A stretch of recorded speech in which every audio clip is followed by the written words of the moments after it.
네, 현재 시각 8시 23분 지나갑니다. 지금 보고 계신 머니쇼 유튜브에서도 라이브로 시청 가능하니까요. 많은 시청 부탁드립니다. 그리고 카카오톡 채널에서 크존 검색하셔서 친구 추가하시거나 크존 앱 다운로드 받으시면 다양한 주식 정보 확인해 보실 수 있으니까요. 이 부분도 참고해 보시기 바랍니다. 간밤 뉴욕 증시 최근에 좀 많이 올라오긴 했습니다만 지금 계속해서 좀 횡보흐름이 이어지는 것 같고 어제 국내 증시는 또 외국인 현선물 모두 매수 나타내면서 시장 상승을 이끌었고 어떻게 봐야 될지 좀 헷갈리네요. 그렇죠. 예. 예, 뉴욕 증시는 5거래일 연속 하락이니까 이렇게 보고 있으면 좀 차트도 꺾이는 모습이 완연한데 네. 우리 시장은 어제 보니까 진짜 그 시장에서 오래된 격은 수급이 깡패라더니 그렇죠. 수급 앞에 장사 없다. 수급 앞에 장사 없고 예. 외국인들이 그렇게 확 현선물 땡기니까 코스피 코스닥 할 것 없이 진짜 놀라운 지수 상승이 나왔습니다. 그리고 환율하고 유가가 지금은 제법 우리 국내 증시에 네. 투심에 특히 외국인들도 그거 보고 움직이나 싶기도 하고 이번에 또 어떻게 보면 최상목 경제부총리 IMF 연례총회 뉴욕 가면서 나름대로 이렇게 한미일 이렇게 재무장관 공동으로 외환시장 관련한 성명서를 이끌어낸 거는 네. 그래도 한 20여 원 예. 이렇게 환율을 떨어뜨리면서 한 1,370원대. 예. 시장에 팽배해 있던 어떤 롱 심리를 좀 꺾는 데는 성공했다는 측면에서는 또 평가해줘야 되는 거 아닌가 싶기도 하고요. 그렇죠. 어느 정도 증시 흐름 자체에 좀 네. 안정화에 기여했다라는 안정화에도 측면에서 기여했고. 그렇죠. 예. 자, 오늘 그럼 메리츠증권의 강재원 부장님 바로 모셔서 얘기 예, 나눠볼까요? 그러시죠. 어서 오세요. 네, 어서 오세요, 강 안녕하십니까. 부장님. 네. 지난번 나오셨을 때 너무 재밌게 또 시장을 이렇게 풀어주셔갖고 오늘도 기대가 큽니다. 네, 감사합니다. 통상 저희들 뉴욕 증시부터 살피는데 네. 어제 우리 장부터 한번 정리 한번 해주시죠. 저는 사실 좀 깜짝 놀라가지고요. 예, 일단 어저께 엄청난 급등세가 나왔었고 주초만 해도 시장이 완전히 무너질 것 같은 글쎄, 분위기였었는데 분위기가 싸했는데. 예, 전일 강한 반등으로 좀 한숨을 돌린 분위기입니다. 어쨌든 환율도 전방위적 개입을 통해서 안정화가 됐고 네. 그다음에 이제 사실 한번 만들어진 하락 추세가 쉽게 꺾일 것 같은 분위기는 아니다. 좀 그래도 역시나 급등에서는 우려를 해봐야 된다라는 생각이 들고요. 급등? 예. 시장이 급등했을 경우에는 조심해야 된다. 예. 그리고 어제 그 미국장을 좀 살펴보시게 되면 네. 결국은 한 가지 단어로 축약이 되죠. 경기 호조가 이루어지고 있다. 미국의 경기는 그렇죠. 실제적으로 유가도 안정세고 그다음에 고용 지표도 상당히 잘 나왔고 네. 제조업 지수도 상당히 숫자가 잘 나왔고 그러니까요. 네. 경기 확장 국면이었기 때문에 나쁜 굳이 거 찾으려면 굳이 경기 선행지수가 좀 밀렸다는 거, 그 정도 외에는 다 지표 좋았어요. 네. 네. 금리 인상이 당장 급하지가 않다. 잘하면 내년까지도 밀릴 수가 있다. 그러니까요. 이런 부분들. 그래서 금리 인하가 이루어지지 않기 때문에 이런 강경 발언들로 주가가 빠지는 거는 제한적일 거라고 생각을 합니다. 예, 오히려 금리 인하가 본격적으로 이루어지면은 주가는 좀 더 보수적으로 보는 게 좀 맞다고 생각하고 있고 오히려 시장이 무너지게 된 이유는 대외적인 변수라고 봐야겠죠. 그래요. 해외의 전쟁 이슈라든지 환율 이슈라든지 이런 부분들이 있는 것 같고 그다음에 유가도 안정세가 됐었고 미국장에서 좀 재미났었던 게 항공주들이 좀 급등이 나왔다는 거. 예를 들어서 제트블루 항공과 알래스카 항공이 4%대 급등이 나왔다는 점이 좀 특징적이어서 오늘 좀 항공주들도 좀 반등세가 좀 이어질 수 있을까 이것도 관전 포인트. 우리 국내도. 그렇죠. 여전히 또 금값이 또 오늘도 올랐습니다. 예. 그래서 돌잔치를 좀 앞당겨서 해야 되나 이런 생각이 들 정도로 금값이 계속 꾸준하게 상승하고 있다는 점 네. 이것도 눈여겨봐야 될 것 같습니다. 금값 말씀 주셨는데 금값 왜 이렇게 올라가는 거예요? 보통 그 지정학적 리스크가 부각되면 뭔가 좀 안전자산 수요가 강해져서라고 봐야 돼요? 왜 인도, 중국 쪽에서 수요가 늘어나고 있다면서요? 그렇죠. 이제 그 부분이 가장 중요한 포인트라고 보시면 될 것 같고 그리고 이제 우리가 환급성이 좋은 것들 전쟁이 일어났을 때 네네. 그런 부분들 놓고 봤을 때 비트코인이나 이런 것들은 환급성이 안 좋은 것 같습니다. 그래서 오히려 그런 안전자산이 아닌 것들은 주가가 좀 흐름이 나빠지고 있고 금처럼 현물 자산들은 올라가는 이런 분위기들이 연출되고 있다. 그래서 확실히 좀 안전자산으로 회피하는 선호성이 많이 높아지고 있다 이렇게 보실 것 같습니다. 지금 강 부장님 비트코인이 가상화폐가 황금성이 낮다고 보시는 거예요? 이게 예를 들어서 네. 기본적으로 비트코인은 전산이 구축이 돼야지 황금을 할 수 있지 그렇죠. 않습니까? 예. 현물과는 다르기 때문에. 예.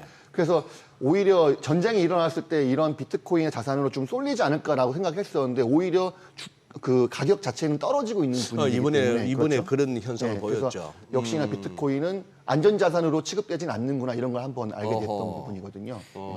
근데 사실 코인은 또 주식하고 다르게 주식은 이제 팔고 나면은 3거래일 뒤에 들어오잖아요. 그런데 코인 같은 경우 바로바로 들어와요. 그래요? 돈이 그렇죠. 바로 들어와요. 맞습니다. 예. 그렇게 생각하면 또 환금성이 있다고 봐야 되는 거 아니에요? 주식보다는 좀 더 환급성이 뛰어날 수 있겠지만 어쨌든 이것도 디지털로 이루어진 부분이기 디지털. 때문에 그렇죠. 그래서 실제로 전쟁에서는 결국 주가가 어떻게 움직이는가를 보면서 해야겠죠. 그래서 시장에서는 이거를 안전자산으로 분류하고 있지 않는 시장 움직임이다. 이렇게 이해를 하시면 될 것 같습니다. 뭐 군사 시설을 갖다가 폭격을 한다고 하다가 무슨 뭐 민간 시설을 오폭을 했니 이런 게 문제가 됩니다만 요즘 같은 시대에 거래소 폭격하면은 진짜 패닉이 오겠네요. 그건 아직까지 그런 케이스가 그런 없었긴 케이스는 했지만은, 없었지만. 예, 그렇죠. 예. 아니 그리고 지금 부장님께서는 그건 어떻게 보세요? 저 중동발 지정학적 리스크는 그냥 이제 뭐 잊어도 될까요? 결국은 시장의 움직임이 좌지우지할 텐데 네. 현재로서는 안정화 추세이고 좀 잦아들고 유가도 있다. 좀 안정화가 되어 있는 상태고 근데 언제 또 이스라엘이 어떠한 식의 보복을 할지 모르기 때문에 안정화가 됐을 때 주가가 크게 반등한다고 한다면 그때야말로 좀 조심해야 될 타이밍이다라고 판단하면서 저는 이렇게 말씀드리고 싶습니다.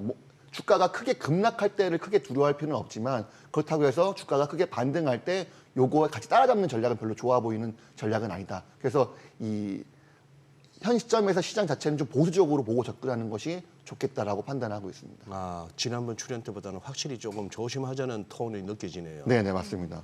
그 당시 왜 종가 기준으로 봤을 때 그 맞아요. 윗꼬리 달고 올라오지 않고 오히려 저점에서 종가가 형성이 된다라고 하면 오히려 매수 관점으로 본다는 시각이셨잖아요. 그렇죠. 예. 그리고 그날 진짜 급락이 나왔고 네. 그날 장중 저점에서 종가가 형성됐고 네네. 그 다음 날 또 급반등이 나와가지고 네, 제가 네. 월요일 날. 그 월요일 날 네. 제가 강 부장님을 언급을 했습니다. 아, 정말 그렇습니까? 꿀팁을 주고 가셨다고. 네. 이번 주 화요일도 사실 마찬가지로 장중 저점을 완전히 확인하고 나서 다들 패닉 상태가 된 상태에서 아주 급반등이 나왔지 않습니까? 목요일 날. 네. 그래서 오히려 장중에 어설프게 반등이 나와서 개파락한 상태에서 양봉이 떴을 경우에는 네. 그 다음 날 다시 한번 저점을 뚫고 내려올 수 있는 점을 염두에 두면서 단기적인 매매 트레이딩을 말씀드렸던 거고요. 네. 예. 그리고 이제 5월장을 보통 이렇게 미국 정시경원에서 팔고 떠나라. 네, 세일 인 메이, 고웨이 네. 이런 말 있지 않습니까? 예. 그래서 2분기 장 자체를 상당히 보수적으로 좀 전반적으로 보고 있습니다. 그래서 이 과거에 2010년도 이후부터 코스피 시장의 하락 확률이 61%였다고 합니다. 그래서 5월 달에 주로 시장이 하락했던 부분이라서 4월 달부터 조금 시장이 조금 수급이 꺾이는 부분들. 근데 이제 제가 특히나 시장 자체를 좀 보수적으로 보는 이유가 거래량이 좀 많이 줄었어요. 급감. 네. 코스닥 기준으로 10조를 중요한 포인트로 보는데 10조가 탈환되는지를 좀 보셔야 될 것 같습니다. 만약에 이번처럼 뭐 7조 정도 수준에서 급반등이 나왔다. 그러면 이거는 다시 한번 하락으로 추세를 돌릴 가능성이 있다 보인다는 거죠. 근데 하지만 앞서 말씀드렸다시피 경기 자체는 좀 호조이고 미국장도 호조인 상태이기 네네. 때문에 너무 급락장에 두려워할 필요는 없고 급등장에서도 좀 주의하자. 아. 이렇게 그래서 급락장에 매수해서 급등장 때 차익 실현하고 나오고 있는 단기 트레이딩도 유효하고 개별 종목들은 상당히 수익 날 만한 종목들 눈에 많이 보인다 이렇게 네. 말씀드리고 싶습니다. 사실 많은 투자자분들은 지금 이제 미 연준의 금리 인하 시기가 좀 지연된다는 측면에서 투자 심리가 위축된다라고 보는 것 같은데 오히려 부장님은 경기가 꺾여서 금리를 인하하게 되면 그게 시장에 오히려 안 좋은 신호다 이렇게 네, 좀 그렇죠. 보시는 거네요. 이번에 단기적인 예. 관점에서는 금리 인하가 미뤄진다고 한다면 주가에는 안 좋은 영향을 단기적으로 줄 수 있겠지만 단기적으로. 중기적인 추세로 봤을 때는 금리 인하를 시작한다는 거는 실제로 경기가 안 좋다는 걸 인정하는 게 되는 네, 거잖아요. 네. 그렇기 때문에 네. 오히려 금리 인하 시즌에 기술 나스닥 지수들은 상당히 긴 장기간 하락하는 국면들이 많이 나타났습니다. 그래서 오히려 지금과 같은 상황, 금리 인하를 미루는 상황은 그렇게 나쁜 시그널로만 볼 건 아니다. 이렇게 말씀드리고 싶습니다. 예. 예. 그럼 환율은 어떻게 봐야 돼요? 지금 아까 사실 소장님도 말씀을 주셨는데 지금 최근에 달러 환율이 급등하고 뭐 또 달러 달러 엔도 강세도 여전하고 뭐 사실. 네. 예, 그런 상황은 사실 증시 자체는 우호적이진 않은 상황인데 다행히 지금 뭐 구두 개입으로 조금 어느 정도 안정된 상황이고 이거는 큰 변수가 될까요? 어떨까요, 앞으로? 더 변동성이 커진다고 변동성이 한다면 더. 예, 큰 변수가 될 거고 예, 예. 추세가 이제 상향으로 좀 수를 잡았기 때문에 네.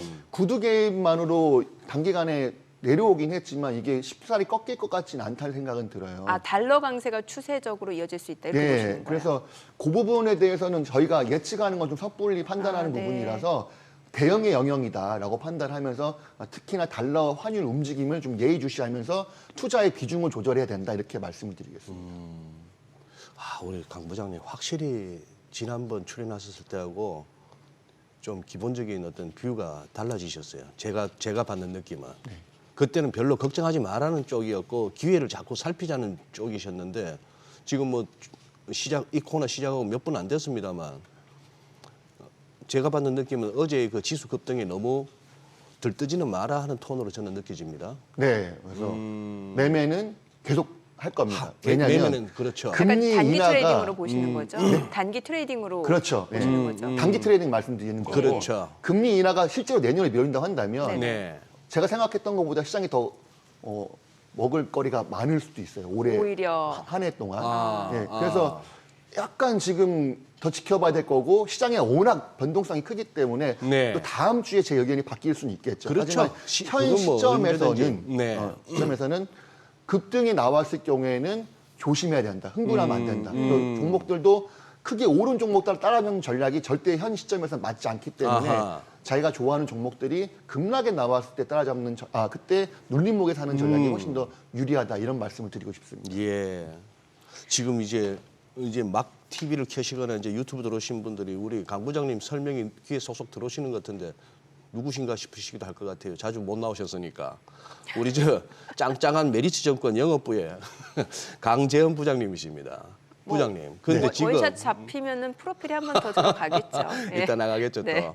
저기 흐뭇해하셔. 아니 근데 지금 우리 왜 그거 했잖아요. 미국 아침에 눈 뜨면 나스닥부터 확인하고 NDFC에서 확인하고 하는 이유가 개장 초에는 미국장 흐름을 갖다가 쫓아가니까. 근데 요즘 들어서 약간 디커플링이에요. 맞아요. 네. 그러니까 미국 빠졌다고 우리가 꼭 빠지는 것도 아니고 미국 올랐다고 우리가 오르지도 않고 해서 그건 합니다만. 심지어 섹터 흐름도 달라요. 맞아요. 네. 그러나 지금 그래도 기본적으로 이걸 안 볼 수는 없는데 뉴욕장은 지금 기본적으로 그동안 워낙 많이 달려와서 조정으로 보시는 겁니까? 아니면 좀 깊어질 수 있는 조정으로 보십니까? 너무 급등하고 달렸기 때문에 쉬어가는 국면. 쉬어가는 현 국면. 시점에서는. 왜냐하면 지금 주가가 하락하는 것도 완전히 급락 수준은 아니에요. 그래요. 예, 미국 시장도- 뭐 이 정도 조정은 늘 뭐 시장에 있을 만한. 어느 정도 조정이 네. 나온다라는 네. 거죠. 제가 이제 앞서서 보수적인 의견을 얘기했던 거는 이 1, 2주 상간의 움직임을 좀 말씀드린다고 보시면 될 것 같고, 네네. 예, 그래서 국내 증시는 단계적으로 너무 급등을 했기 때문에 좀 조심해야 될 필요성이 있다. 그리고 미국장 같은 경우랑 우리 장에서 완전 디커플링도 아니고 장 초반에는 좀 따라가는 현상이 따라가는 좀 있어요. 현상이 있죠. 따라갔다가 네. 오히려 미국장 하락한 다음에 우리나라 장이 장 초반에 저점을 형성했다가 올라오는 경우도 상당히 예. 많이 있고 그래서 단순히 미국장만 놓고 볼 리는 아닌 것 같다는 생각이 들고요. 결국은 그냥 국내장 놓고 봤을 때 좀 과도하게 하락했다 그러면 매기세가 쏠리면서 다시 네. 한번 증시를 반등시키고 많이 올랐다 싶으면은 좀 차익 실현하면서 눌리는 그런 장 이런 것들이 좀 연출되는 거라고 보시면 될 것 같습니다. 그동안 시장 상승을 이끌었던 섹터가 이제 반도체 AI 관련 중에 네, 맞죠. 지금 네. 뭐 이전에는 ASML 그리고 또 간밤에는 또 TSMC 실적. TSMC 실적은 좋았잖아요. 반도체 섹터 전반적으로 랠리 어떻게 봐야 될까요?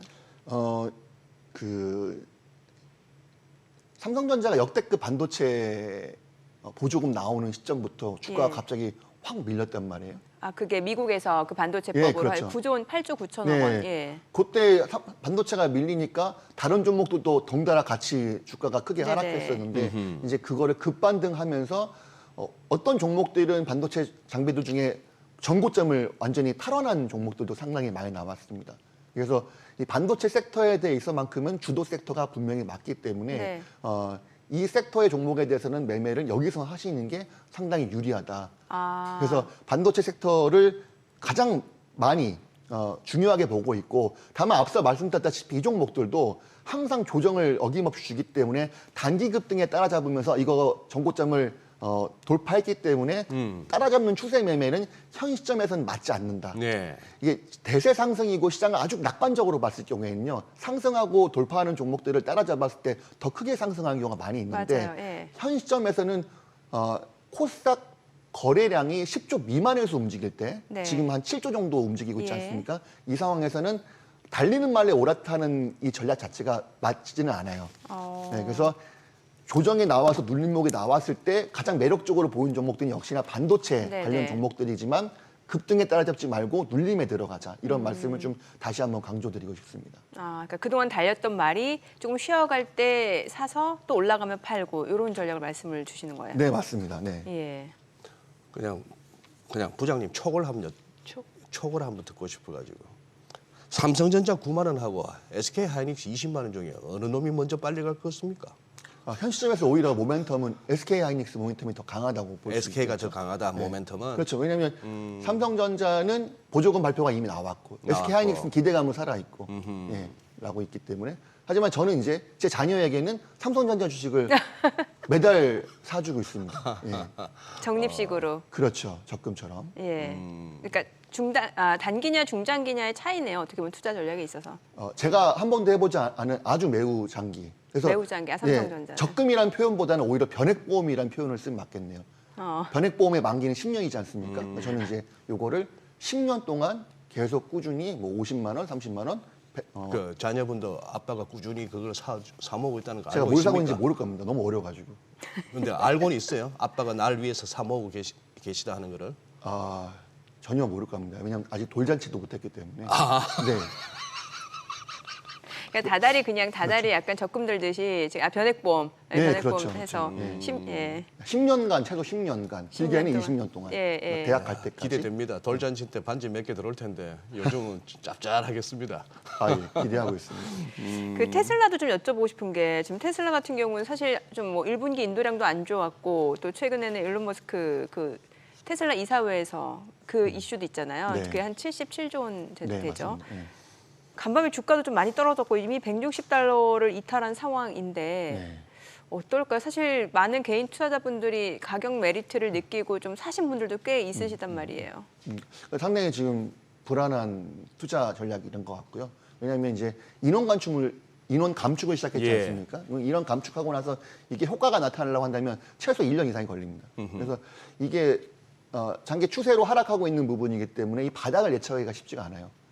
그래서 현 시점에서는 물타기도 조금 조심해야 될 필요성이 있다라고 판단하고 있고요. 바닥을 예측할 수가 없다. 예, 예측하기가 쉽지가 않다. 어느 정도까지 주가가 하락할지 알 수 없기 때문에. 그래서 제가 지지난주에 나왔을 경우에는 테슬라에 대한 반사이익에 대해 말씀드렸던 거는 단기 트레이딩 관점에서 말씀드렸던 것 같고, 네. 중기적인 관점에서 봤을 때는 테슬라는 아직은 바닥 확인이 좀 필요한 시점이 아닐까라고 판단하고 있습니다. 그래요. 2차 전지 그러면 연관지어서 어떻게 생각해 볼 수 있어요? 어제 2차 전지주는 좀 그래도 반등을 보여줬거든요. 네. 예, 테슬라 전체적으로 전기차 수요가 부진한 것으로 확인이 된다라고 하면 2차 전지 배터리 쪽도 영향이 있을 수밖에 없는 거잖아요. 그렇죠. 기존의 2차 전지주들과 전고체 2차 전지주들을 좀 분리해서 생각을 해봐야 되는데, 과거에 천정 모르고 상승했던 종목들은 LNF나 에코프로 이런 종목들은 추세 하락이기 때문에 이 반등이 나오려면 시간이 좀 걸릴 거라 생각이 됩니다. 그래요. 반면에 이제 전고체 배터리 우리가 뭐 대표적으로 알고 삼성 있는 SDI, 맞습니다. 예. 그다음에 이수 스페셜텍 케미컬, 필 에너지, 레이크 머티리얼즈 이런 종목들은 1차 조정이 나온 상태죠, 현재. 그렇기 때문에 가격 매력도는 상당히 높아 보이고, 만약에 이번 상승을 놓치게 된다고 한다면은 주가가 전고점 돌파하고 나서 2차 조정이 나올 때 네. 그때 접근해도 늦지 않는다. 하지만 접근은 반드시 돌파 때보다는 조정이 나와서 눌렸을 때 들어가신 전략이 유리해 보인다, 이렇게 말씀드리고 싶습니다. 미국 장에 요새 진짜 그 시세 좋았던 일라이 릴리 이게 그 비만 치료제 덕으로 그렇죠, 이렇게 예. 왔죠. 네, 맞습니다. 지금 사실 최근 한 2달 동안은 거의 횡보 수준이라서 여기 이후에 이제 승부가 중요해졌는데, 결국은 우리 국내도 뭐 비만 치료제 기대감으로 상당히 그쪽 바이오 제약 쪽이 좀 움직였지 않습니까? 뭐 최근에 또 HLB는 상당한 또 어떤 이슈가 됐었고 바이오 한번 짚어주시죠. 이게 바이오 종목을 제가 네. 불과 한 3, 4주 전, 한 달 정도 전에는 예. 매매에 적극적으로 개입을 했었고요. 그리고 그 이후에 바이오 종목들이 단기간에 봤을 때는 너무 크게 급등한 경향이 좀 있다라고 판단했습니다. 예를 들어 대표적으로 삼천단 제약 같은 종목이라든지 예, 이런 종목들이. 맞아요. 그래서 이 정도의 과열 구간에서는 차익 실현을 나서야 될 거고 충분히 눌린 다음에 들어가야 된다고 판단하기 때문에 현 시점에서 바이오 종목이 바닥이다라고 판단하기에는 조금 시간이 좀 필요하지 않을까 생각이 들고요. 그래서 오히려 저는 현재 시점에서 가장 주도 섹터로 보고 있는 반도체 종목을 더 주목을 하고 있고 그래요? 예. 반도체 종목에서 피킹을 해서 가장 매력적인 종목을 찾아야 된다라고 판단하고 있습니다. 그래서 앞서 이제 순서로 봤을 때는 2차 전지가 넘어갔기 때문에 반도체 얘기를 더 네, 해주세요. 한다면은 HBM 관련 종목에서는 ITM이라는 종목을 좀 눈여겨봤고 ITM 예. 그것도 이제 SK 하이닉스의 건식 세정 장비를 납품하는 회사이고요. 네. 이런 종목도 눈여겨봤었고 그다음에 유리 기판 쪽에서는 CNG 하이테크라는 종목을 좀 눈여겨봤었습니다. 예. 이런 종목도 유망하게 보고 있고 결국은 유리 기판주들이 현재는 양산도 되고 있지 않은 그래서 좀 과하게 온 거 아닙니까? 그렇죠 미래를 주가 보고, 측면에서는. 예, 꿈의 기판으로 불리고 있고 미래를 보고 있는 건데 왜 이걸 주목하고 있냐면 첫 번째는 아직 개화되지 않은 시장이기 때문에 예. 어느 정도 밸류를 측정하기가 좀 어려운 부분이라서 기대감이 상당히 크다는 거. 예. 그다음에 얘네들 주가를 보시게 되면 CNG 하이테크나 SKC나 이런 종목들이 1차 하락입니다. 1차 조정이기 때문에 1차 조정에서는 여전히 가격 메리트는 있다. 재차 돌파를 하기 위해 주가가 움직일 수가 있다고 판단하고 있습니다. 그래서 1차 하락에서는 매력적인 가격 구간이라고 판단하고 있고 그다음에 이 급등한 이후에 2차 하락 나오고 급등한 이후에 3차 하락 나올 때 그때 3차 하락 때는 조심해야겠죠. 그때는 신민도가 떨어지기 때문에. 그래서 이런 반도체 관련 종목 중에서 한 종목의 탑픽을 보자고 한다면은 저는 좀 눈여겨보이는 종목이 있어서 좀 소개를 해드리고 싶은데 이제 앵커님은 그 수급이 좋은 종목과 실적이 좋은 종목 중에 어떤 종목을 더 선호하시나요? 저 수급이요. 저도요. 두 분 수급이시고 예, 실적 다 필요 없더라고요. 수급. 예 정답이죠. 네, 정답입니다. 그다음에 일단 정답은 맞췄습니다. 새로운 시장을 개척하고 있는 기업과 기존의 시장에서 아주 대규모 수주가 나올 것 같은 기업. 저 대규모 수주. 대규모 수주. 저는 그냥 우리 뭐 요즘 들어 주가 흐름을 봤을 때는 기대감, 새로운 시장에 대한 기대감. 새로운 시장에 대한 기대감. 예. 다 새로운 시장에 대한 기대감이 더 주가의 아웃퍼폼 가능성이 높습니다. 그러니까 상승에 그렇죠. 대한 예, 왜냐하면 제가 맞은 거죠? 예, 제가 봤을 때는 아니, 제가 맞은 제 거죠? 예, 제 의견. 예. 제 의견이자 이제 앵커님 의견과 비슷한 건데 왜냐하면 대규모 수주는 예측이 어느 정도 가능하기 때문에 새로운 뉴스가 될 가능성이 상당히 높고요. 예. 근데 이제 이 네 가지 측면을 다 갖고 있는 종목이 하나가 있는데 이게 바로 오늘 소개해드릴 시노펙스라는 종목입니다. 그래요? 시노펙스. 네, 시노펙스. 예전에는 그 시노펙스 하면 수처리 관련주로도 굉장히 유명했던 종목으로 예, 기억을 해요. 지금은 그 핸드폰 FPCB 인쇄회로 기판, 연성 네, 맞습니다. 인쇄회로 기판. 거기에서 매출이 잘 발생하고 있는 기업이고 최근 3년 연속으로 영업이익이 2배씩 성장하고 있는 기업입니다. 그다음에 올해도 영업이익이 사상 최대치를 전망하고 있는데 주요 매출처인 삼성 갤럭시 S 시리즈에서도 매출이 크게 늘어났지만 온디바이스 AI 갤럭시 24 있지 않습니까? 네네. 이게 판매 호조가 나면서 역시나 시노펙스에 상당히 큰 수혜가 예상되고 있고 중요한 것은 이 당사가 완전히 새로운 시장을 공략하고 있다는 건데 그게 뭐냐면 전일 기사에 나왔는데 주가 반응이 딱히 없었어요. 뭐예요? 베트남에서 대형 FPCB 신공장을 준공했다라는 내용입니다. 이게 FPCB가 1.5m가 넘는 FPCB인데 대형. 예, 1.5m짜리 휴대폰 없지 않습니까? 이게 그거 어디에 없다. 들어갈까? 예. 왜냐하면 기사상에는 엠바고로서 이걸 자세히 설명하진 않았지만 실제적으로는 전기차용이나 하이브리드 차용의 FPCB로 추정이 되고 있습니다. 전기차요. 예. 차량용 FPCB, 그러니까 그동안에는 차량용 반도체를 뭐로 연결했냐면 와이어 하네스라고 하는 전선으로 다 연결했거든요. 예.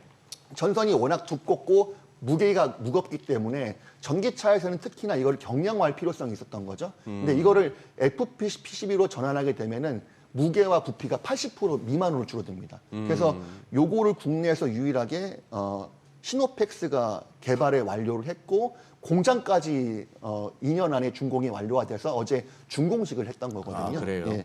그래서 국내에서는 이걸 생산할 수 있는 기업이 인터플렉스도 아니고 BH도 아니고 유일하게 시노펙스만이 이걸 생산할 수 있는 기업이라고 예. 보시면 되겠습니다. 왜냐하면 기존의 휴대폰용 FPCB 공장에서는 이 자동 차량용 FPCB 생산이 불가능합니다. 완전히 새로운 공장을 만들어야 되기 때문에 예. 향후 2년 안에는 차량용 FPCB에서는 이 회사의 신제품을 따라올 수 있는 기업이 현재는 없다고 보시면 될 것 같고 이 퀀텀 점프가 가능한 상황이다라고 보시면 되겠습니다. 근데 이 회사가 기존에 없었던 시장 개척한 게 또 한 가지가 더 있는데 이거는 예. 이제 뒤에서 기회가 된다면 다시 한번 설명드리도록 하겠습니다. 네. 예. 자, 그럼 호가를 좀 먼저 볼게요. 자, 지금 시각 8시 49분 지나갑니다. 오늘 양시장 예상 체결지수부터 좀 확인해 보도록 하겠습니다. 먼저 코스피입니다. 오늘 지금 보합권이 좀 예상이 됩니다. 2633포인트, 그리고 코스닥도 마찬가지로 보합권 출발 예상됩니다. 855포인트입니다. 어제장에서는 이제 외국인이 현선물 순매수를 나타내면서 시장 상승을 이끌었고요. 오늘 또 아무래도 주말 앞둔 금요일인 만큼 시장 전체적으로 방향을 잡기보다는 좀 횡보 흐름이 연출될 가능성이 높아 보이는 시장 분위기인 것 같습니다. 시가총액 상위 종목 예상 체결가 보겠습니다.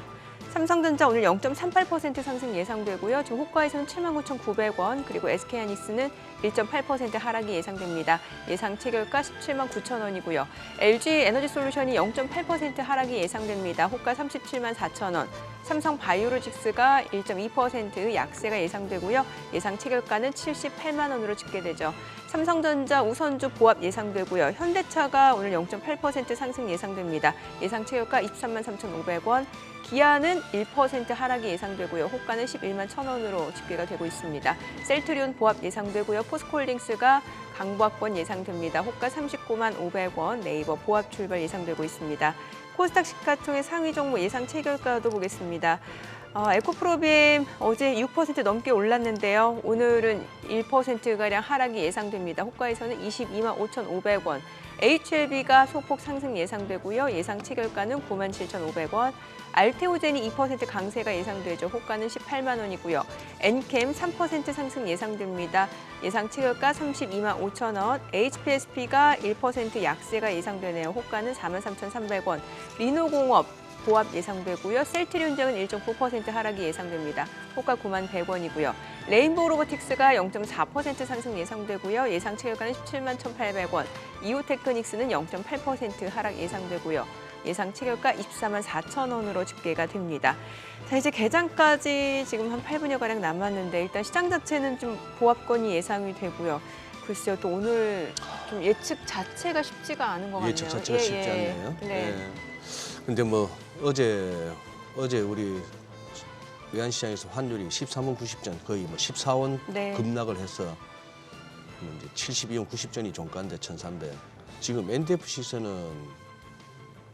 시세만 봐서는 어제 환율 하락의 절반 이상을 되돌릴 것 같아요. 다시 또 1,380원대 올라갈 것 같다라는 반등이 거죠. 나올 것 같고 밤사이 있었던 얘기는 달러 강세 요인이거든요. 네네. 연준 인사들이 전부 그 발언 자체가 네. 금리 인하가 없을 수도 있다 원래. 그렇죠. 예. 거기다 뭐 뉴욕 연방은행 총재는 뭐 기본 베이스는 아니지만 자꾸 말하다 보니까 뭐 상황이 그렇다면 올릴 수도 있다까지 금리 인상, 나왔으니까 예. 네, 그런 상황이니 거기다가 이제 미국 금리가 저는 2년물 주목하고 있습니다. 2년물이요? 이게 5%만 가면 자꾸 이렇게 막히는데 네. 이게 벌써 꽤나 오래됐거든요. 네네. 이러다가 이제 밀리면은 다행인데 뚫고 2년물 돌파할 수도 있고. 국채 수익률이 5%를 결국 올라선다는 게 시장에 다소 이제 충격을 줄 것 같은데 그게 네. 이제 다음 주에 벌어질 일인지 그런 상황이라서 그럼 환율이 그러면 한 절반 되돌릴 때 우리 지수가 어제 상승폭의 절반까지 되돌리면 이건 실망스럽고 그러게요. 뭐 그런 식으로 한번 감을 잡고 봐야겠네요. 근데 뚜껑 열고 나서 외국인들 하는 짓이 죄송합니다. 외국인들의 매매 행태가 어떠할지가 결국은 예. 그러니까 예전에는 외국인들 그 포지션 보면은 조금 추세적인 흐름이 있었잖아요. 예. 근데 요즘에는 그렇지 않다 보니까 소장님이 이제 그렇게 표현을 하신 것 진짜 같아요. 이 예. 친구들 뭐 매일 단타하는 것 같아요. 부장님, 네, 맞습니다. 맞습니까? 기관도 단타하고 있고요. 기관도 단타하고 있고. 그래서 박스권 안에서 크게 하락하면 매수, 크게 상승하면 매도. 이거를 반복적으로 하고 있는 게 현재 기관들의 매매 패턴이다. 이렇게 보시면 됩니다. 부장님 보시기에 우리 지금 1,400만이라고 하지 않습니까? 코로나 이후에 네. 주식 투자 인구가 네. 아마 계좌 수를 갖다가 근데 1,400 다는 아닌 것 같고 제가 봐서는 뭐 공모주 때문이라도 해서 계좌가 몇 개 이렇게 중복될 수 1,000만 원 될 거 아닙니까? 못 잡아도. 네, 그렇죠. 네. 그 중에서 소위 말하는 단타 하시는 분들은 비중은 어느 정도 됩니까? 얼추. 번개 맞은 기분이에요. 한 3분의 1 정도 되진 않아요. 3분의 1 근데 정도는- 예측이 좀 어려운 부분은 있는데 그렇죠. 예. 지금 같은 경우에는 조금 재미가 없는 장이라서 예. 거래량이 많이 줄고 있다는 게 좀 우려할 부분이 예, 아닐까. 예. 거래량이 줄고 있다. 네. 그래요.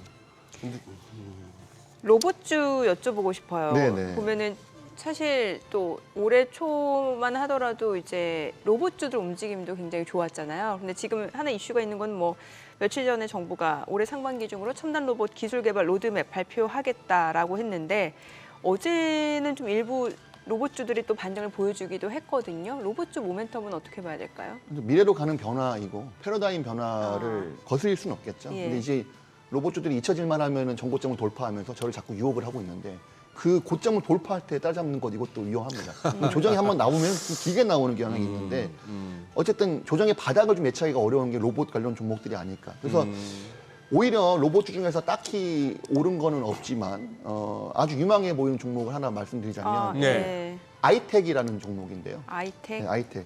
지금까지 로봇주들이 하드웨어에 주목했다고 한다면 아이텍은 시스템 플랫폼에 주목하고 있습니다. 소위 이 로봇 하드웨어는 고철이잖아요. 시간 지나고 나면. 예. 이거를 조정하는 시스템이 장악을 한다. 결국 이 회사가 로봇 관제 솔루션인 이코르라고 하는 통합 제어 시스템을 만들고 있는데 예를 들어 식당에서 A라는 로봇이 이렇게 서빙을 보고 있었는데 네네. 이게 너무 노후됐어요. 예. 그래서 B라는 로봇을 교체했습니다. 근데 A도 그냥 버리기 아깝잖아요. 네네. 그럼 이게 두 개가 돌아다니다 보면 충돌을 합니다. 예. 그래서 이거를 새로운 신제품이 나와도 통합으로 관제할 수 있는 시스템이 바로 이코르다라고 보시면 됩니다. 오. 네, 그래서 이 많은 로봇들을 통합으로 관제할 수 있는 유일한 솔루션 분야의 최대 강자가 아이텍이기 때문에 본 종목도 최근에 주가가 좀 꿈틀꿈틀하고 있고 매집이 다 끝난 상태로 보여져요. 매집이 끝났다. 네, 그래서 이 종목은 조금 누설일 수 있겠지만은 단기간 내에 급등할 가능성이 높아 보이는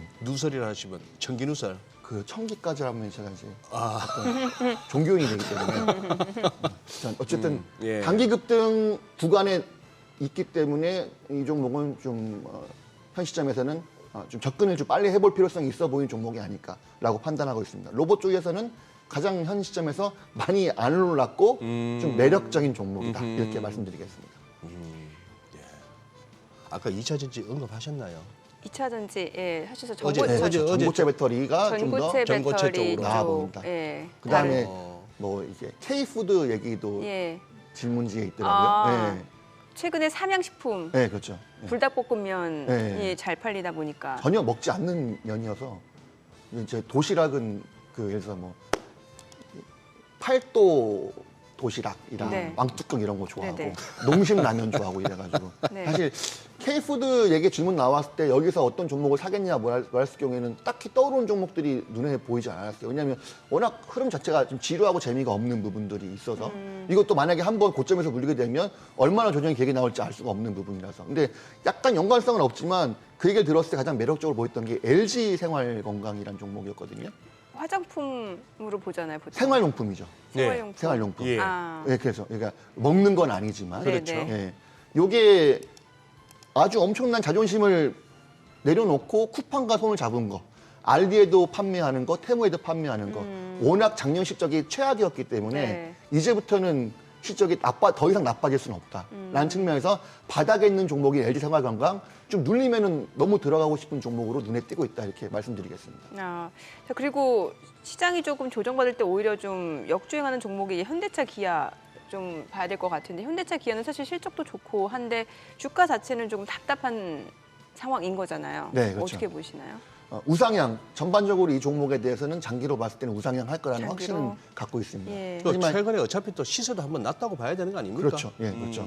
다만 이 종목이 역시나 조정이 나올 거라고 판단하고 있고 단기적으로는 그렇기 때문에 본 종목도 눌림을 좀 기다린 다음에 매수하는 전략. 그다음에 워낙 대형주다 보니까 사실 이 종목에 대해서는 삼성전자 다음으로 자녀에게 물려줄 만한 적금 종목이 아닐까 판단이 돼요. 특히나 현대차 같은 종목들. 예. 이것도 그럼 변액보험처럼 할 수 있는 그런 종목인 거예요? 예, 장기 적금 정도, 한 5년 정도 추세를 보고 사보겠다. 현대차 종목. 어쨌든 현대차, 기아차 주가가 다른 반도체에 비했을 때는 주도 섹터는 조금 벗어난 부분이 있기 때문에 가장 매력적으로 보이는 섹터는 아니지만은 장기 우상향은 충분히 눈에 보인다 이렇게 말씀드리고 싶습니다. 네네. 그럼 전력 전선 관련주도 여쭤볼게요. 사실 뭐 AI 수요, 반도체 수요로 인해서 전력 사용량이 굉장히 높아진다라고 하니까 오히려 전력 관련주, 전선 관련주, 뭐 가온전선도 있고, 뭐 일진전기도 있고 여러 가지 종목들 최근에 많이 움직이잖아요. 네.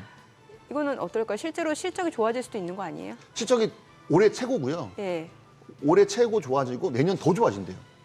그러니까 이게 단순 내년에는 테마로 더 보기. 좋아진다. 예, 그렇기 때문에 예. 제가 장기 트레이딩을 중점적으로 하고 있고 대부분 오르면 파세요라고 말하지만 이 종목들 군에서만큼은 예. 그냥 끝까지 한번 들고 가보십시오라고 계속 들고 말하고 가보시라. 있습니다. 저도 실제로 본 종목에 대해서는 고점 돌파하더라도 매도를 절대 하지 않습니다.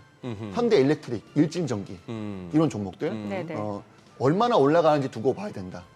다만 이거를 팔 시점은 분기 실적 발표가 나올 때 네. 미스가 나온다면 실적이 예상에 못 한번 그럼 미치면 그 내용을 저희가 개장하고 조금 네. 더 들어보도록 하겠습니다. 오늘 국내 증시 흐름 확인해 보도록 하겠습니다. 개장합니다.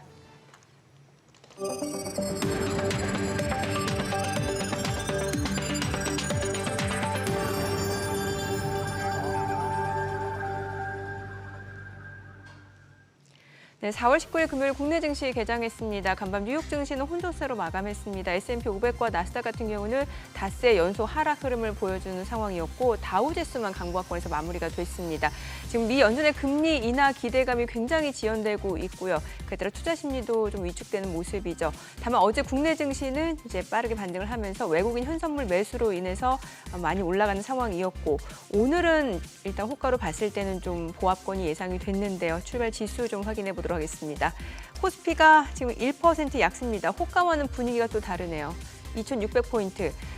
어제 2,600선 회복이 됐는데 오늘 2,600선 지지 여부 좀 확인해 보셔야 될 것 같고요. 코스닥은 0.68% 떨어집니다. 849포인트입니다. 양시장 지금 하락 출발 보여주고 있고요. 시가총액 상위 종목 시초가 보겠습니다. 삼성전자가 1.5% 떨어집니다. 78,400원이고요. SK하이닉스가 3% 약세입니다. 176,700원. LG에너지솔루션이 2% 떨어집니다. 36만 9천 원이고요. 삼성바이오로직스가 0.8% 하락합니다. 78만 3천 원. 삼성전자 우선주도 0.6% 하락합니다. 이 가운데 현대차가 0.8% 올라갑니다. 역시 시장 떨어질 때 좀 뭔가 방어주 역할을 좀 해주는 모습이네요. 기아도 지금 상승으로 전환이 됐어요. 0.3% 상승이고요. 11만 2,700원. 현대차 기아가 상승하고요. 셀트리온은 1% 약세입니다. 17만 4,500원. 포스코홀딩스가 1% 내림세 38만 5,500원. 네이버가 0.4% 하락 흐름 이어집니다. 코스닥 시가총액 상위 종목 시초가도 보겠습니다.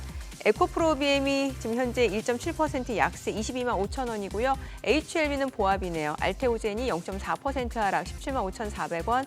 엔캠이 0.48% 지금 상승 중이네요. 31만 7천 원에 거래되고 있습니다. 그리고 HPSP가 2% 약세 4만 3,100원이고요. 리노공업도 1.48% 하락합니다. 26만 5,500원. 셀트리온제약도 1.8% 떨어집니다. 레인보우 로보틱스가 0.7% 하락으로 16만 9,900원이고요. 이오테크닉스가 3% 약세를 나타내고 있는 상황입니다. 오늘 양시장 지금 하락 흐름 이어지고 있는 가운데서 지금 보게 되면은 상승하는 종목, 하락하는 종목, 하락하는 종목이 한 2배 이상 많은 걸로 확인이 되고요. 거래소 쪽에서는 코스닥 쪽에서는 하락하는 종목이 848개 정도, 상승하는 종목이 516개. 뭐 전체적으로 하락하는 종목이 훨씬 우세한 것으로 보여집니다. 자, 그리고 오늘 시장에서 좀 상승을 보여주는 섹터, 테마 종목들 좀 확인을 해보도록 할게요. 지금 보게 되면 초전도체 관련주, CCS가 지금 7% 강세입니다. 3,945원, 덕성이 4% 상승이죠. 9,100원 선, 그리고 대창이 3.4% 올라갑니다. 신성 델타테크 1.5% 상승 보여주고 있고요. 파워로직스는 소폭 내림세가 이어지고 있습니다. 그밖에 아센디오가 2.3% 상승 보여주고 있는 모습이고요. 오늘 초전도체 관련주들 상승 보여주고 있는 상황이고, 그리고 글쎄요, 조선주 볼까요? 조선주 HD 현대중공업이 지금 1.3% 올라갑니다. HD 현대 미포도 지금 상승을 보여주네요. 그리고 삼성중공업은 내림세고 하나오션 0.4% 올라가고 있는 상황이고요. 그러니까 섹터 내에서도 종목별로는 희비 혼조세가 이어지고 있다라고 보셔야 될 것 같습니다. 오늘 교육주들 좀 올라가고 있는 상황이긴 합니다만 상승 탄력이 그렇게 크지는 않아요. 지금 유비온이 2% 강세고요. 이퓨처도 1.6% 올라가고, 그밖에 메가스터디 교육, YBM넷 0.9%에서 1% 상승 보여줍니다. 상승폭이 그렇게 크지는 않은 상황이고요. 그래도 코스피 같은 경우는 낙폭을 좀 축소하고 있는 상황인데 수급 상황 좀 체크를 해보도록 하겠습니다. 오늘 유가증권 시장에서는 지금 현재 개인과 외국인 삽니다. 개인 투자자가 1,089억 원 순매수고요. 외국인 43억 원 순매수, 기관은 1,152억 원 매도 우위 나타내고 있습니다. 코스닥에서는 개인 투자자가 492억 원 순매수고요. 외국인과 기관은 각각 346억 원, 121억 원 순매도를 나타내고 있습니다. 자, 오늘 지금 선물에서 외국인이 빠르게 물량을 내놓고 있어요. 지금 화면에 보시다시피 4,538개 지금 순매도를 나타내고 있습니다. 지금 시각 9시 4분 지나가는데요. 오늘 외환시장 개장 상황 보도록 할게요. 달론 환율이 많이 올라갑니다. 8원 10전 상승한 1,381원에 개장이 됐습니다. 오늘 소장님 말씀 딱 맞네요. 지금 1,380원 선. 그러네요. 네. 환율 오르듯이 딱 서로 어제의 그러게요. 절반을 갖다가 되돌리고 있네요. 오후로 갈수록 이게 방향성이 어느 쪽일지는 또 뭐 지켜봐야 될 것 같습니다만. 와, 강 부장님 지금 조선 움직이네요. 조선주가. 조선주는 좀 이따 하고 아까 무슨 얘기하다가 개장 봤죠? HD 현대일렉트릭 네, 일진전기, 전력 전선. 예. 내년에도 더 잘 벌 것이다. 실적이 네. 그까지 들었던 것 같습니다. 네, 매매 팁을 알려주신다고 그렇죠. 팔아야 될 하셨어요. 타이밍은 분기 실적이 잘못 나왔을 잘못 나왔을 때. 때. 생각보다 미스인데 했을 때 그때 팔아야 되지. 주가가 변동성이 커지고 올랐다고 해서 많이 올라서 네. 차익 실현하고 싶은 욕구가 생겼을 때는 좀 참아보자 끝까지. 근데 좀 전에 제가 질문하면서 또 제 눈치로는 조선 쪽은 별로 뭐 관심이 없으신가 싶기도 하고. 아니 이 조선주는요 매매하기가 아주 쉬운 종목이에요. 쉬워요. 네, 그렇죠. 박스권 매매만 하시면 됩니다. 박스권 그럼 오늘처럼 올라갈 때는 팔아야 되는 거고. 그럼요. 당연히 팔아요. 아, 물론 떨어질 때 사야 되고. 하루 이틀 더 올라가는 거 저는 안 먹고 말겠습니다. 왜냐하면 리스크를 지키기 위해서 오히려 이게 추세를 그냥 그어놓으시면요 그 추세대로 움직여요 항상. 이렇게 추세거나 아니면 그냥 박스권 추세거나. 그럼 박스권 하단에서 사면 상단에서 먹고 나올 수 있는 전략. 조선주들은 아주 그 패턴을 안전하게 지켜가고 있기 때문에 지금과 같이 막 좋은 얘기들 많이 나올 때 같이 흥분해서 따라잡으면 물려서 상당히 오랜 기간 고생할 수 있으니 박스권 하단에서 매수하자 말씀드리겠습니다. 아니 오늘 보니까 수산주도 좀 흐름이 좋은데 동원수산, 뭐 CJ시푸드, 사조대림 수산주는 왜 올라가는 걸까요? 어저께 제 와이프가 갑자기 그 수산대전 그 쿠폰을 사라고 문자가 왔습니다. 지금 네. 20% 할인이 이러던데요. 그러니까 90만 원어치를 사면 16만 원을 해도 살 수 있고 이제 수산물을 네. 많이 먹을 수 있는 거죠. 그러니까 정부의 돈을 푸는 영향도 있는 것 같고 아니면은 뭐 보통 이제 수산주들 움직일 경우에는 오염수나 아니면 조류 독감 영향이나 이런 것들이 있었을 때 주가가 움직이지 않습니까? 그렇죠. 네. 그래서 한번 내용은 체크를 좀 해봐야겠지만 저는 뭐 딱히 그렇게 관심이 가는 종목들은 아니어가지고. 그렇죠. 근데 오늘 보니까 좀 이쪽 섹터가 좀 올라가길래 왜 올라가나 싶어서요. 또 뭐 전쟁 난다고 통조림 사재기 하는 것도 아닐 테고 궁금해서 여쭤봤어요. 놀랍습니다. 네. 오늘 같이 이렇게 장이 좀 흔들리는 와중에 시노펙스가 5%대 급등이네요. 아, 시노펙스. 이거 이런 식으로 청기 누설 하시면은 이거 부장님 이거 매일 나오셔야 될지도 모르는데. 어쨌든 저도 좀 이렇게 급등이 나와서 재밌긴 한데 아까 이제 한 가지 더 새로운 시장 개척하고 있다는 거 말씀드렸지 네. 않습니까? 네. 그거를 말씀 나오신 김에 드리자면은 네. 그 혈액 투석기 필터예요. 혈액 투석기 필터. 혈액 투석기 안에 들어가는 필터. 필터. 네. 이 혈액 투석기 필터가 국내에서는 100% 다 외제 제품만 쓰고 있습니다. 네네. 외산 제품만. 국내 제품이 하나도 없습니다. 이게 전체 필터 시장이 연 1조 5천억 규모인데 이 회사가 이 혈액 투석기 필터를 정부 지원을 받아서 개발을 완료한 그 상태였고 회사가 어디라고요? 다시 한번 시노펙스. 그러니까 그래서 지금- 예전에 그 스토리 관련주도 필터 때문에 그랬던 걸로 제가 기억을 네, 했던 것 필터 같아요. 맞아요. 사업을 하고 있는 예. 기업이니까요. 네, 그렇죠. 예, 근데 이제 혈액 투석기 필터. 최근에 국내 식약처로부터 인정을 받았고 지금 미국과 유럽 인증을 받기 위해서 올려놓은 상태입니다. 그래서 이게 임박해서 언제 발표가 나올지 알 수 없기 때문에 이게 실제로 인증이 된다고 한다면은 글로벌 의료업계에서도 상당히 게임 체인저가 될 거고 아직 국내에는 열리지 않은 시장이기 때문에 이 국내 필터가 시노펙스가 먼저 국산화에 성공할 수 있을지 이것도 상당히 중요한 관건이 되겠다 이렇게 보시면 되겠습니다. 오늘 반도체 장비주들이 우르르 떨어지는데 지금 좀 떨어질 때 매수해도 괜찮을까요? 어떨까요? 지금 뭐 HBM 관련주 한미반도체 낙폭은 크진 않아요. 한미반도체는 뭐 1.7% 정도 떨어지고 있고 네.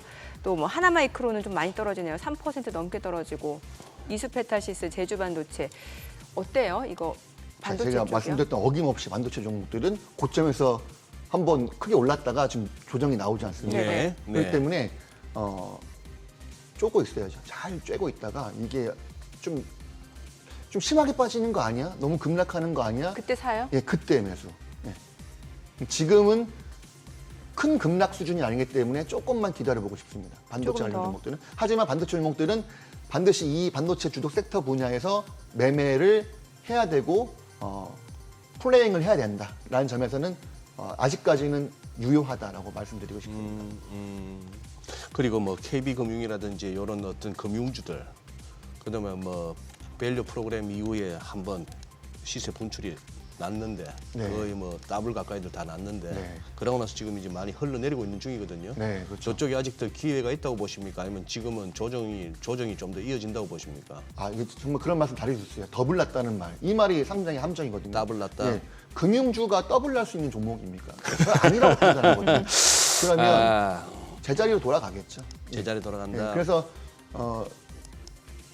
사실 이 종목들은 제가 매매에 관여하고 있거나 매매를 손을 대고 있는 종목들은 아니지만 그렇다고 해서 더 눌려서 조정이 크게 나왔기 때문에 매력적으로 보인다 이런 말하기도 좀 어려운 부분들이 있는 것 같아요. 근데 이거는 장기적인 관점에서 이 대형주들을 매매하시는 거 좋아하시는 분들이 매매하는 종목들이지 네, 않습니까? 네. 그래서 그 정도로 보시면 될 것 같고 굳이 금융주 중에서 매매를 좀 해보고 싶다라고 한다면은 매번 놓치고 있지만 제주은행 정도.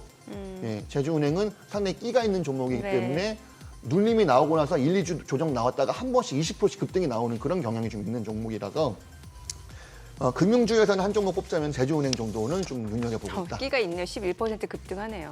제가 말해서 그렇게 된 건가요? 그건 아니고 이미. 아니죠. 걱정했습니다. 그건 아니죠. 예. 그리고 방산주도 여쭤보고 싶어요. 오늘 방산주들 보면 한화 에어로스페이스, LIG 넥스원 굉장히 많이 올라가고 있고 그 밖에 이제 방산주에서 뭐 테마로 좀 엮여 있는 종목들 있잖아요. 뭐 스페코, 빅텍, 퍼스텍 이런 종목들도 올라가고 있고 사실 한화 에어로스페이스 같은 경우는 이제 어느 정도 실적도 뒷받침되는 거고 LIG 넥스원도 마찬가지잖아요. 오늘 방산주가 오르는 거 보니까 약간 예. 이스라엘에서 뭔가 워닝이 나왔나 보네요. 그러니까 아, 장도 좀 꺾이고 있고 사실 네. 장이 이렇게 꺾일 만한 시장이 아닌데 예. 미국 장도 그렇게 많이 하락한 것도 아니었기 때문에 네. 그래서 어쨌든 방산주들 한화 에어로스페이스는 사실 뭐 인적 분할 이슈가 있는 거고. 네. 예. 방산주들 지금 흐름 상당히 좋죠. 그래서 다만 이제 실제로 전쟁 이슈가 나왔을 때 급등 나왔다가 항상 꼬리를 달고 내려오는 네네. 경향들이 있기 때문에 본 종목들도 급등에서는 좀 조심해야 될 필요성이 있다라고 판단해서 오늘 매수는 저라면은 오늘보다는 이 종목들도 역시나 최소한 11선 정도까지 눌렸을 때 매수 관점으로 대응을 해보고 싶습니다. 지금 조금은 이러다가 지금 분위기로 봐서는 코스피 같은 지수만 봤을 때 어제 상승폭을 다 까먹는 거 아니야 다시 싶을 정도로 2,600선을 하회하네요. 하회하는데 코스피가. 예. 니케이도 지금 이 정도면은 상당히 큰 폭이거든요. 니케이가 1.5% 하락인 급락인데 중국도 열려봐야 되겠습니다만 지금 뉴욕 지수 선물도 그닥 뭐 좋지는 않고 외국인들이 벌써 선물에서 7,200개가 넘고 코스닥도 2,500개 가까운 순매도. 이러면 좀 어제 장이 뭐였지 싶어지네요.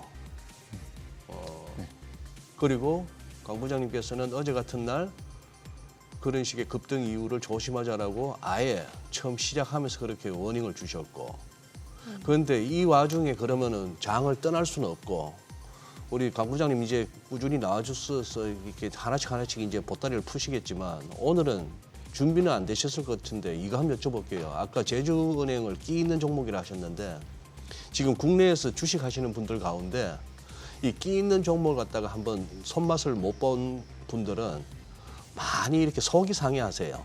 좋은 기업, 네. 또 이렇게 길게 봤을 때 유망한 기업들을 들고 있는데 이거는 도저히 안 움직이고, 도대체 저건 왜 저렇게 길길이 뛰지 싶은 종목들이 막 업종마다 돌아오잖아요. 그걸 보고 있자면 속이 따갑죠. 맞습니다. 그 말씀하신 끼 있는 종목을 갖다가 어떤 것들을 끼 있는 종목으로 보면 될까요? 가장 중요한 거는 아까 정답 맞추셨다시피 수급이죠, 수급. 수급. 네. 네. 수급은 거래량으로 판단되는 거고. 예. 그러면 그 HTS 상에서 보면은 거래량 상위 50위권 안에 거래량 상위 50위권. 그렇죠. 그다음에 테마별 섹터에서 주독 섹터가 되어 있는데, 이제 주독 섹터가 되어 있는 종목 중에서 이게 연속성이 있을 것인가 없을 것인가를 고민을 좀 많이 해봐야 될 겁니다. 그래서 연속성이 있는 섹터라고 한다면 오늘 주가가 크게 급등하고 있는데 저는 항상 그 종목들을 관심 종목에만 넣어놓지 매수하지 않습니다. 네. 이게 연속성이 있을 것 같다 그러면 계속 조정이 나와서 눌림목이 나올 때까지만 조금 기다리는 거죠. 이게 기다릴 자신이 없으면 그냥 알림 설정하면 됩니다. 이 종목이 가격이 얼마가 내려왔을 때 알림 설정하고 그런 종목들을 매매하시면 되는 거기 때문에 섹터별로 봤을 때는 지금 주도 섹터가 중요할 것 같고, 순위로 보면 그렇죠. 1등 주도 섹터는 반도체가 될 것이고, 아, 네. 네, 그다음 주도 섹터는 아까 뭐 방산주라든지 바이오 종목이라든지, 네. 그다음에 완전 더 앞단에 놓고 봤을 때는 유리기판이나 유리기판. 전고체 배터리, 예, 이런 종목들은 눌리기만 기다리는 거죠. 이런 종목들은 1차 하락이기 때문에 재차 전고점을 향해 돌파할 가능성이 높기 때문에 예. 그렇게 매매를 하시면 좋을 것 같고, 다시 한번 돌이켜서 말씀드리자면 반면에 전력기기 관련 종목들은 그런 거 저런 거 다 제끼고 혹시 운 좋게 눌림목에 잘 들어갔으면 절대 쳐다도 보지 말고 묻어보자. 아, 아하. 네. 자, 근데 운 좋게 잘 들어갈 수 있겠습니까? 본 종목 너무 올라 있는데 아마 들어가기 쉽지는 않을 거예요. 그렇죠. 네, 그래서 이미 기존에 갖고 있는 전략 투자자들은 그냥 끝까지 홀드. 그다음에 신규 접근하고 싶은 분들은 눌림목을 잘 이용해서 한번 들어가 보자. 이 정도로 말씀드리겠습니다. 네, 알겠습니다. 오늘 내용 잘 들었습니다. 고맙습니다. 네, 고맙습니다. 오늘 들으신 내용과 관련해서 더 많은 주식 정보 원하시는 분들은요, 카카오톡 채널에서 크존 검색하시거나 크존 앱 다운로드 받아보시면 될 것 같습니다. 자, 외국인 관심 있게 보는 리포트까지 확인해 보겠습니다.